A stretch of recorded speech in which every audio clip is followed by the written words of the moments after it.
Nuovi modi per coniugare la flessibilità del mercato con le necessità di stabilità e certezza delle prospettive lavorative. In a lengthy and complex address, Pope Francis told members of the European Parliament in Strasbourg Tuesday morning that a 2,000-year-old history links Europe and Christianity, one that is not free of conflicts or errors, but one which is also driven by the desire to work for the good of all. The Pope also urged Europe's 500 million citizens to see the Union's problems as a force for unity, to overcome fears and mistrust. Dignity, he said, was the pivotal concept in the process that led to the European Union, but today the concept of human rights is often misunderstood and misused. He noted a tendency to uphold the rights of the individual rather than the common good of society itself. The Pope spoke of a Europe rampant with the disease of loneliness, a direct result of this trend towards individualism. He spoke of an unsustainable opulence of selfish lifestyles amid indifference to the poorest of the poor, where technical and economic questions dominate political debate. This, the Pope noted, reduces human life to being a cog in a machine, which, if no longer useful, can be discarded with few qualms, as is the case of the terminally ill, the elderly who are abandoned, and children who are killed in the womb. L'Europa sarà in grado di far fronte alle problematiche connesse all'immigrazione. Instead, added Pope Francis, the future of Europe depends on the recovery of the vital connection between openness to God and the practical and concrete ability to confront situations and problems. Such problems include the many forms of extremism that are often the result of today's great vacuum of ideals.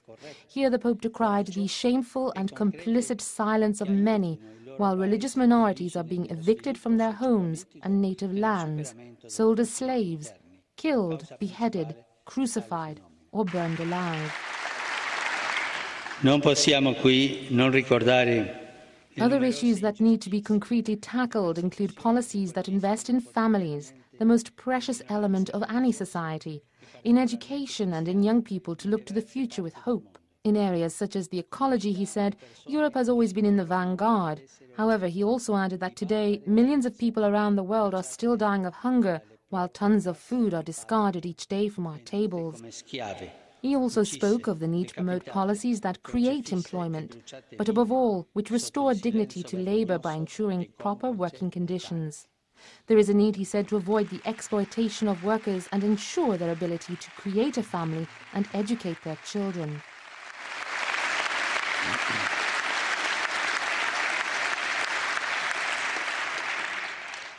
Il motto dell'Unione Europea.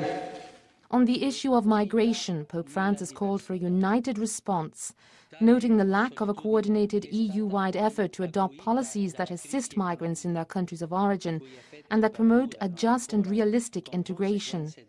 We cannot allow the Mediterranean to become a vast cemetery, he decried, to a lengthy applause.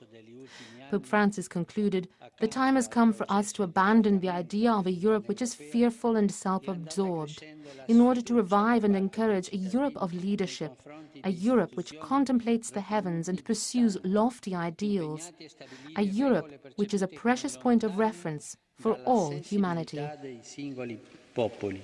Se non addirittura dannose.